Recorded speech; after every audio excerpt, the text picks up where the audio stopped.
Today on the Big 3 in 30, the Thunder steal a win over the Cavs. This was a massive win. The Warriors take down the Nuggets. Undermanned, able to get a 128-117 win over the Denver Nuggets. And the 76ers beat the Timberwolves. They go out there tonight and they snap their 4-game losing streak.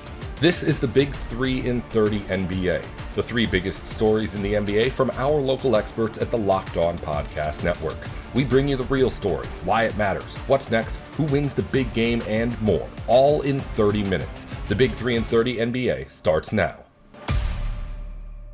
Thank you for making the Big 3 in 30 your first listen of the day, part of the Locked On Podcast Network, your team every day. Today's episode is brought to you by FanDuel. Download the FanDuel app now by visiting FanDuel.com and win $300 in bonus bets if your first $5 bet wins. The Thunder took an early lead over the Cavaliers yesterday, but Cleveland fought back to make it a game in the fourth before OKC finally did close the door. Locked On Thunder host Rylan Stiles recaps the win with Shai Gilgeous-Alexander sitting out. In this game, the Thunder, no SGA, no Jalen Williams, no AJ Mitchell, no Alex Caruso, who left that Nets game early and has an ankle sprain right now. Cleveland was without Max Strus, and Cleveland, though, had won 7 in a row, 9-1 in their last 10 games, had not lost since the Harden trade. This was a massive win. This was a win that the Thunder stole because it was a win that when you got the news, right, you can go back and check the pod, whenever the news came out that SGA and AJ were out at least a week and Jade out at least 2. This was one that you did not pencil in to get. And we talked about it after the Nets game, how hard it would be to get this win and what you would need to have happen to get this win. And yet the Thunder did it. And they did it by coming out with their absolute hair on fire best stuff. They were playing unsustainably well in the first quarter. And that's not the shot that it might appear to be. But this is a team that you've rightfully questioned if they still had the 0-0 mentality, if they still had the 1 of 82 mentality. I mean, for goodness sakes, folks, before the All-Star break, they lost to the Milwaukee Bucks. They've had some bad losses. They've had some moments where they didn't show up. And this was a game that you could not afford to do that. Not only are you down a ton of guys, you're playing a very talented team. You could not afford to not show up. And right out of the chute, it's a 9-0 run, causing a Cleveland timeout at the 9:14 mark. And that run got parlayed into a 19-5 run because this team was everywhere defensively, and they were knocking down these open threes, but they were 3 for 5 to start this game from distance. They were getting steals. The Thunder were in transition a lot, so it allowed them to limit the amount that you could expose them for not having a ton of playmakers and a ton of offensive engines down their 3 biggest offensive engines that they have. But they didn't let you get to that point because of how well they played defensively. They were suffocating teams. Cason Wallace, after the game, talked about how they like to take the life out of teams. They took the life out of Cleveland early on. And the score led to 30-8 OKC up. Like, that's how good this team was. And whenever they get up by 20 points this year, they're now 77-2, the Thunder are, when they get up by 20 points. But you knew that this run here was unsustainable. Like, they were playing perfect basketball. And through a 48-minute game, you're just not going to play perfect basketball, especially without the 3 horsemen on the bench of J-Dub, Shai, AJ Mitchell, and not even Caruso in there to just elongate some of your defensive depth. And yet, the Thunder in the second quarter, despite going cold offensively, where they turned it over too much and Cleveland cuts it to 10 at the 2:16 mark, they go into intermission up by 9. And in large part, it was because OKC's turnovers and the Cleveland second chance points. But the Thunder still up by 9 at the halftime mark. I think that when you look at this game, it shows you a response as well. This was not a start to finish masterpiece by OKC. They had to take their punches. The close to the half that Cleveland had, the start to the second half that Cleveland had, whenever J. Will starts in place of Ihart due to Ihart's minutes restriction. And then Mark talked also, not just the minutes restriction, but trying to rebalance some of the lineups because of how OKC got punched in the mouth to start the second quarter. But even when their offense stalled out, the Thunder still, outside of the turnovers, generated good looks, like to start that third quarter when they missed back-to-back wide open threes, Jay, Will, and Chet. And it was a 10-3 run out of the halftime break by Cleveland. That 2 minutes into the third quarter, OKC has to call a timeout, clinging on to a 2-point lead. And Cleveland then got that first lead in the third quarter and never could extend it because the Thunder's transition defense for 48 minutes was really good. Even, whenever the Cleveland Cavaliers tried to play with pace, trying to push off of makes, OKC got back. OKC had great energy, great intensity, great engagement on the defensive end. And because of that, OKC got settled in and they were able to stop the bleeding in a back and forth third quarter and get up by 2 entering the fourth quarter. And this game was shaping up exactly as OKC needed it to. The Thunder could not afford to play a track meet in this one. It had to be a rock fight. It had to be a lunch pail game, a hard hat game. You show up and the game is muggy. The possessions aren't clean. The turnovers are in abundance as they were tonight. And all they had to do was protect the lead for 7 minutes and 36 seconds. And they go on a 4-0 run created by Kenrich Williams, who flew in out of nowhere for a second chance iHeart layup. And when clutch time hit, the Thunder used that to propel them. They used second chance points to propel them. Down the stretch of clutch time, the Thunder numerous times got 2 or even 3 shot attempts. And when you give this team so many get out of jail free cards, especially with the way this current offense is, that's going to be enough to get the win. And it was tonight. The Thunder tonight outright, flat out executed Cleveland, especially late defensively and with their offensive rebounding. And the Cavs tried to swing the game multiple times. Kenny Atkinson with that challenge to get the offensive foul on Joe and get the Cavs the ball. That was big. But Mitchell misses a tough 3 because the Thunder are making life so tough on Mitchell and Harden. iHeart gets the board and goes 1 for 2 at the line, but Chet gets a massive rebound off of that iHeart miss at the free throw line. This was just a massive win for OKC given the circumstances. They pulled it out. They stole one that felt out of reach. They stole one that felt like they didn't have any business winning. Look, this is only the second time that there were underdogs in a game. And even at halftime, you're thinking, okay, Cleveland got the car back on the road. Cleveland is the better team tonight based upon who's available. They've been playing great basketball. They've truly dug into this game after a horrific start. But because the Thunder brought the required energy, because the Thunder controlled what they could control of, hey, these are the guys out there. You got to give 110% effort and hope that you get a win. They built up such a cushion that even whenever Cleveland did dig into the game, the Thunder could nurse that lead and were able to get this win. The Thunder once led by 23 points. Cleveland could only get it to a 1-point advantage for them. 4 ties, 4 lead changes, and a great job by OKC continuing to throw that counter punch. And I thought the Thunder did great in almost every facet of the game. They left a lot to be desired at the free throw line, but other than that, they did great. 44 all on the rebounding effort. We talked about the rock fight and the sloppiness of the game. That's to be expected. And that should have been welcomed and was welcomed by Oklahoma City because you went 44 all on the rebounding battle, but OKC forced 17 turnovers and Cleveland forced 16. And the Thunder lost points in the paint by 6, in this game, but OKC then dominates second chance points most timely in the fourth quarter. 17-8 was some timely second chance points by OKC, and they won that column 17-8. And despite losing fast break points, what have I always told you guys? You everydayers know this. The 3-point shot is the great equalizer. When you're outmanned, when you're less talented, when all those things arise in this game, when you don't have all your guys, when you're up against a battle where you're the underdog, if you can hit threes, you can win the game. You can settle in if you can lean on other stuff. Tonight, they got the 3-point variance that they needed. They got the 3-point variance that they were due for. And yes, it's unsustainable. They're not going to hit 21 threes every single night. They're not going to shoot 51% from 3 every single night.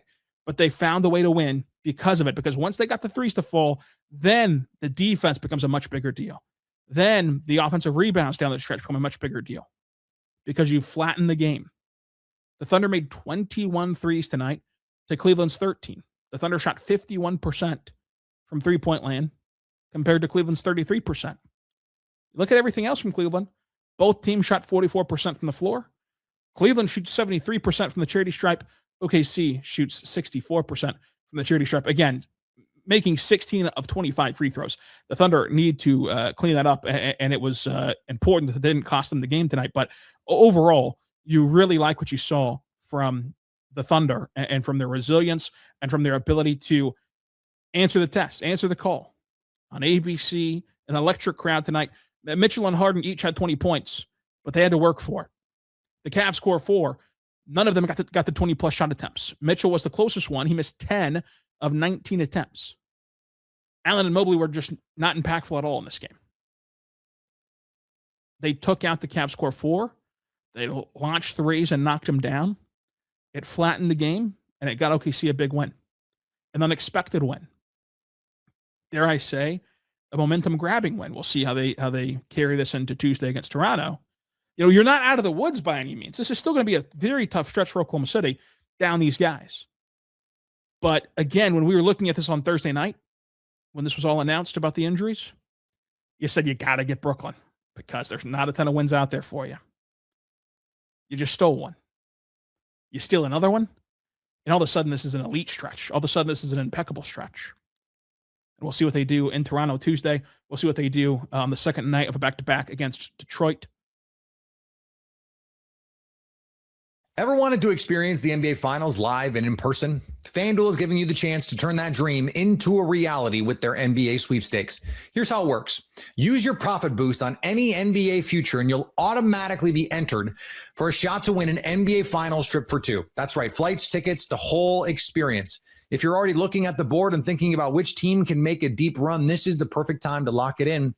Not only can your pick cash, but it could also send you to the finals.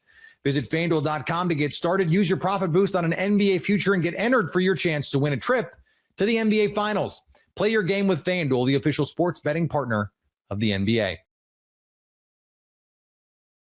Welcome back to the Big 3 and 30 NBA. The Warriors didn't have Steph Curry, Draymond Green, or Kristaps Porzingis on the court last night, but still beat the Nuggets. Charlie Walter tells you how Golden State did it on Locked On Warriors. That's a big-time W for Golden State, undermanned, able to get a 128-117 win over the Denver Nuggets in a game where Jokic almost had a triple-double in the first quarter. Now, he didn't get it until the third, but his statistics were like 9, 8, and 7 or something like that. Not even all the way through the first quarter, but the Nuggets get 35, 20, and 12 out of Jokic. No Draymond Green on the floor, so we didn't see how Draymond would have able to at least slightly try to neutralize him. The Warriors had no answers. Fortunately, I mean, the Nuggets had no answers for Golden State, particularly early when they were knocking down threes left and right. There was a run late in the game where the Warriors went 0 of 14 before finally Gary Payton knocks one down to go 1 of 15, which is crazy because the Warriors started the game off very hot and ended 21 of 52 from three-point range. But I want to take you into kind of my brain, how I'm feeling as this game's going on, run it through chronologically by chronologically. We'll spend some time on the Podziemski angle late because, like a lot of you, when there was that turnover late in the fourth quarter, probably like 5-6 minutes left, that gave Denver, I think, a 4-point lead at the time and felt like it shifted momentum. And it was like, this is San Antonio all over again. I don't see how the Warriors are going to overcome a 4-point deficit here just because Denver had the momentum and you felt like they were finally going to start stepping it up, going up 6, something along those lines and running away from it. And no, I mean, the Warriors were just awesome to end this game. And it was Podziemski who did it, who bounced back from that turnover. And I think he was 2 of 13 shooting at the time too, when he had that turnover. So I'm getting an entire segment ready to go like, you know what? I've bought a lot of Brandon Podziemski stock, and at this point, it's become penny stock because he did not play well. Had the assists, had the rebounds, but late in the fourth quarter, 6 of 6 in the fourth, a huge run. We're going to get into all these things on today's Locked On Warriors. But let's start with the Warriors having 27 assists 2 minutes into the third quarter. I wrote second quarter on my notes, but that seems crazy that would be right. 2 minutes into the second quarter. If it was 27, 2 minutes into the second quarter, which I honestly trust my first instincts that I wrote it down on the spot. Either way, golf clap. Warriors had 42 assists in the game today compared to Denver's 25. Secret sauce has always been 30. The crazy sauce, even better than secret sauce. The crazy sauce, always better with a little kick to it. I mean, the Warriors don't lose when they're dishing out 42 assists in a game. Denver tried to make it close, but ultimately The Warriors won by 11. This was the type of game that made me feel like if the Warriors couldn't beat Denver, then that's just a clean sweep in a playoff series, because that's how well I thought the Warriors played until they started turning it over and missing threes. But for 2.5 quarters of this game, they were really, really good to end the game. And in the first half, obviously, they were really good, gave about as good of a fight as you can give against the Denver team. Al Horford had 5 first-half threes, 5 of them. Turned back the clock a little bit, had the elixir before the game. 17 first-half points for Al. Final numbers from Horford. Did he hit that triple-double? 22, 7. No, he wasn't even close. It was Pods that was close to hitting the triple-double. Pods had the 18, 16, and 9. Didn't get there, but Horford had 22 and 7. I didn't know that Horford had 22-point games left in him, but the recipe for him is pretty simple. Knock down 5 threes in the first half, and you're golden. He was 6 of 7 from deep for the Dubs for 22 points. DeAnthony Melton joined him there with 20 points in that club. Moses Moody joined them there with 20 points in that club. He had 23, and then Podziemski had 18. Peyton hit big shot after big shot. He had 15. Will Richard had 11. I mean, double figures. Let's count that up. That's 7 dudes in double figures, with 3 of them in the 20s. Who knew that the Warriors had that sort of spark?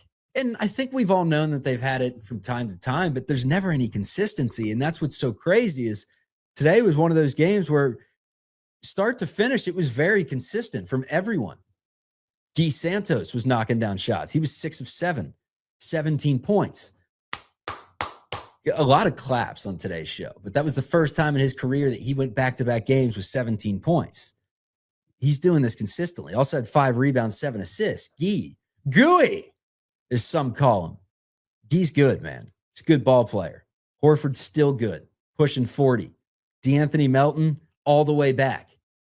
At this point, I don't see why you wouldn't look at him as a immediate Band-Aid on the Titanic, potentially, if it gets to that point. But I would think regardless, you're running it back with Steph next year. You want DeAnthony Melton on this team. He was 7 of 18, struggled to shoot the 3 ball today, but his defense is good, man. He's a good defender for this team. We'll get more into this game coming up. I did want to talk about Nikola Jokic a little bit and just the player that he is, the way that he was facilitating to start. I mean, it looked like he was going about 80% on defense. And there was this entire segment during the game where they got into a report about Jokic kind of having that nonchalant demeanor, not caring enough, wanting his horses to win more than win an NBA championship. And the report said, that's a bunch of hogwash, as the old heads would say. It's a bunch of hogwash now. NBA championship, obviously, don't worry, fellas. That's the first thing on my mind. And Denver did not look NBA championship worthy today, but hey, give a shout to the Warriors on their home floor coming through on a Sunday. That is a big, big time win. All right, let's hit this game. More from it. Big time. 128, 120, 117, rather. 11-point Golden State Warriors win on prime time. A little matinee action at Chase, ESPN, and the Warriors get the 11-point W to improve to 30-27 on the season. They remain 8th in the standings. Ever wanted to experience the NBA Finals live and in person? FanDuel is giving you the chance to turn that dream into a reality with their NBA sweepstakes. Here's how it works. Use your profit boost on any NBA future and you'll automatically be entered for a shot to win an NBA Finals trip for 2. That's right, flights, tickets, the whole experience. If you're already looking at the board and thinking about which team can make a deep run, this is the perfect time to lock it in. Not only can your pick cash, but it could also send you to the finals. Visit FanDuel.com to get started. Use your profit boost on an NBA future and get entered for your chance to win a trip to the NBA Finals. Play your game with FanDuel, the official sports betting partner of the NBA. Welcome back to the Big 3 and 30 NBA. The 76ers blew out the Timberwolves in Minnesota last night behind 39 points from Tyrese Maxey. Mark Farzetta breaks down the win on Locked On 76ers. They go out there tonight and they snap their 4-game losing streak. They get off the schneid. And if I was to pick out one thing that I loved above anything else tonight, obviously the win is the biggest thing. Sixers pick up the 135-108 victory over the T-Wolves. But the best part about tonight's game was that third quarter. And Tyrese Maxey did the thing that the vast majority of us have been asking for, begging for, praying for in some instances. And Tyrese Maxey just said to hell with it. He said enough is enough. That third quarter, he took over. He had like 4 assists in the first half. Maybe he had 1 in the third quarter. He just took over that quarter. And by far, if it was to be boiled down to one specific play, it was the Thunder slam that he threw down off a steal. There's a turnover in the offensive end there for the Timberwolves. Tyrese Maxey gathers it. He drives the lane, cross over the top of the key, goes over Ant-Man himself, and throws it down with great authority as the 76ers rolled in the third quarter pretty much from that point on. And by score, they only outscored the Timberwolves 26-20 in the quarter. But Maxey, of all people, took over for the Sixers in that third quarter. He had 32 points by the close. 13 of them came in that third quarter. Tyrese Maxey scoring half of his team's points in that third quarter. Also, Kelly Oubre helped out. Quentin Grimes helped out. Adem Bona, Andre Drummond. All these guys really chipped in. But, man, how long this season we have been asking for somebody, especially when you don't have Joel Embiid, and obviously you don't have Paul George, somebody step up and take control of that third quarter. And it finally happened tonight.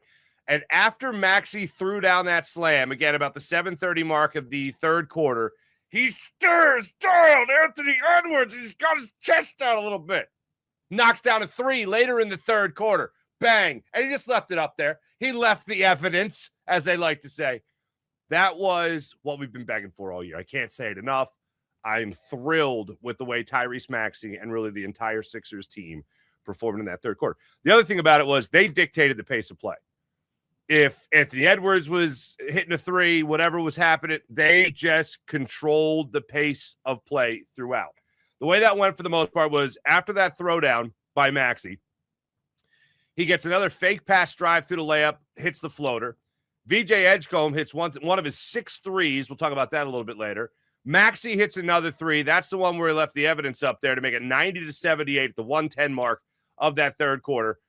Adem Bona, for crying out loud, asserted his, I don't want to say dominance, but size, certainly.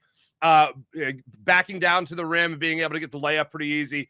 And then Maxey splitting the defenders for the buzzer beater was just an exclamation point on the way they were able to close out that third quarter and make sure they had that momentum going into the fourth. And next thing you know, you saw the Timberwolves waving the white flag in the fourth quarter. Sixers actually put up 41 in the fourth by about 4 minutes to go in that fourth. Maxey sitting on the bench getting a well-deserved break.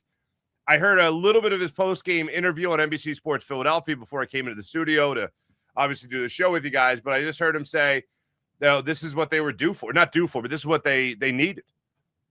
Imagine leaving New Orleans last night, getting on a flight after you were just absolutely 1,000% embarrassed.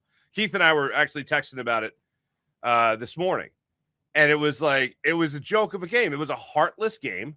Sixers imploded in the second half, shot something like 3 for 24 from beyond the arc, so the shooting was terrible. The energy wasn't there. They had no answers. They had nobody stepping up and making plays for them. It was done. It was over. And they get on a flight. They fly up to Minnesota. And from jump, I mean, I'm bragging about what they were able to do in the third quarter. I'm proud of it. I'm ecstatic of what I saw in the third quarter. But really from jump, this team came out swinging. This team came out throwing haymakers, whether it was Tyrese Maxey, whether it was VJ Edgecombe, whether it was Quentin Grimes to Adem Bona for 3 assists in the first half just between those two, Grimes to Bona. Everything was working. Kelly Oubre hustling the floor. Kelly Oubre knocking down a 3. Everyone was ready to play this game. And look, Nick Nurse, for me, has been very disappointing. He has not been able to cure this problem that the third quarter has been all season long. If there's one consistent problem other than health, it's how the Sixers team just disappears on the glass and disappears in the third quarter. And to see this team come out and play with the edge that they played with, I mean, this is what we talk about. After an embarrassing loss, this is exactly what you want to see. They have an embarrassing loss to the Pelicans, and then they go into Minnesota and they face a 35-22 win, or 35-22 team in the Minnesota Timberwolves going into tonight, and they take it to them. And starters are sitting in the final minutes on both sides of this ball game. This is what you wanted to see. This is what you needed to see from the 76ers, and that's exactly what they gave you tonight. So kudos to them. The other thing I love, Tyrese Maxey, third quarter, phenomenal. The role players rolling in this game tonight, number one's Maxey the third. Number two, for me, and three big things, is the way every role player did exactly what they were supposed to do. Now, I got a lot of high hopes, as most people do, for VJ Edgecombe to go beyond a role player. And we were talking earlier in the season about how when he got Joel Embiid and Paul George out there, you're talking about a big four more than a big three, best case scenario.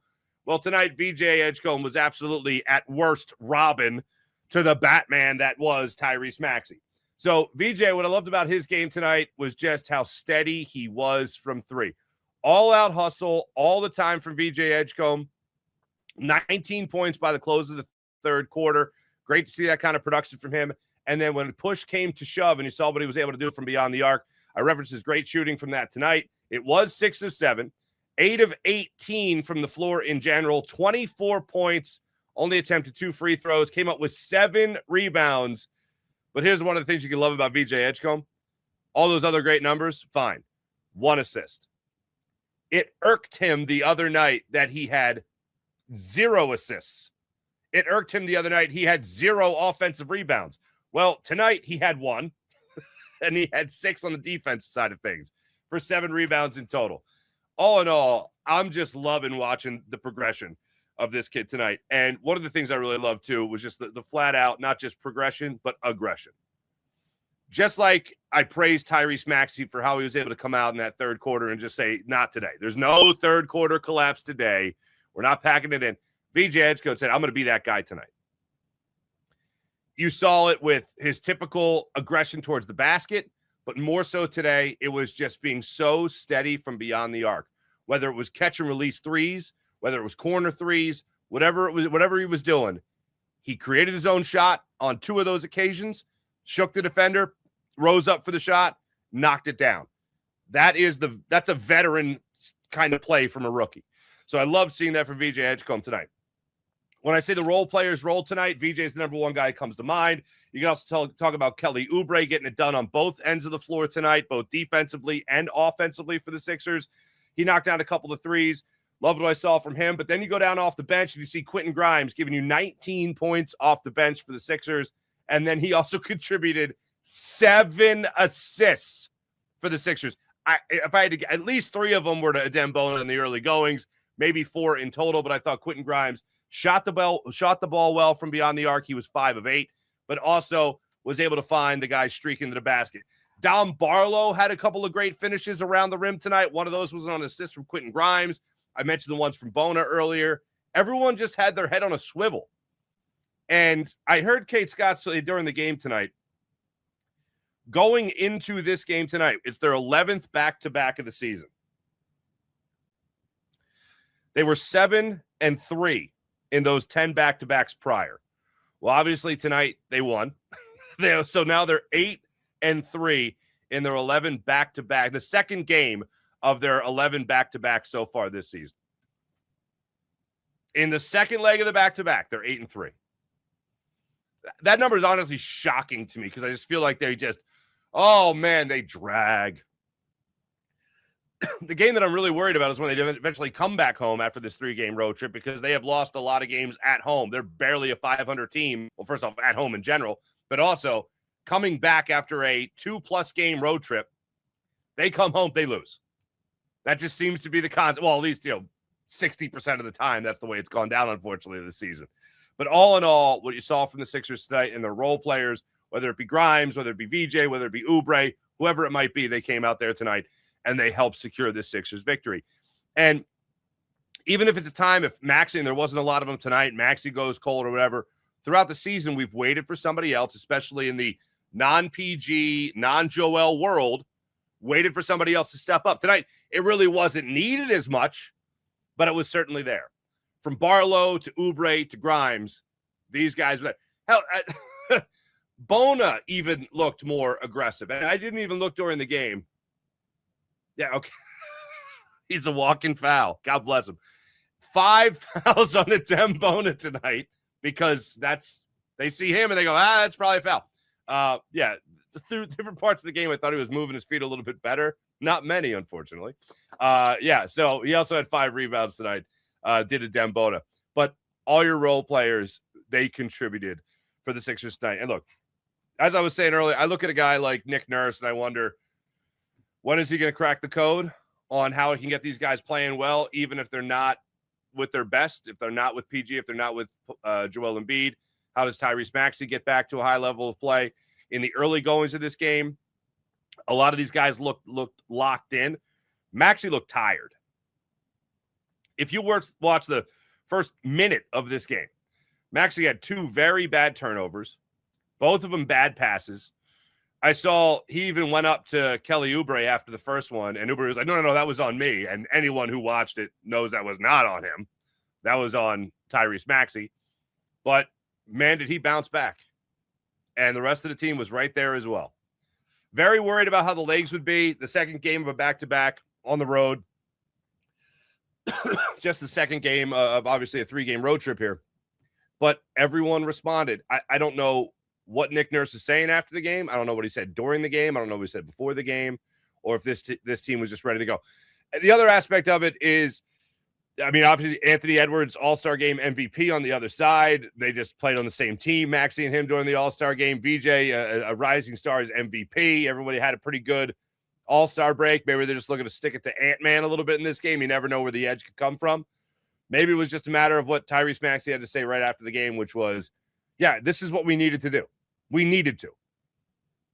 We couldn't hang our heads after an embarrassing loss to the Pelicans. We had to come in here and essentially have a statement game against the Minnesota Timberwolves, and that's exactly what the 76ers did tonight. So, hey, look, now they got the task in front of them. We'll get into Indiana coming up in a second, but the Sixers did exactly what you wanted them to do, and so many times we wanted them to have a game like this, a bounce-back game, a response the way they did tonight, and that's exactly what they gave in. They're led by Tyrese Maxey in the process. That's all for today's Big 3 in 30 NBA. If you follow football or college sports, the Big 3 in 30 has shows for the biggest news in the NFL and on campus going up every weekday just like this one. Just search the Big 3 in 30 NFL or the Big 3 in 30 College wherever you're listening or watching right now. Thanks again for tuning in to the Big 3 in 30 NBA.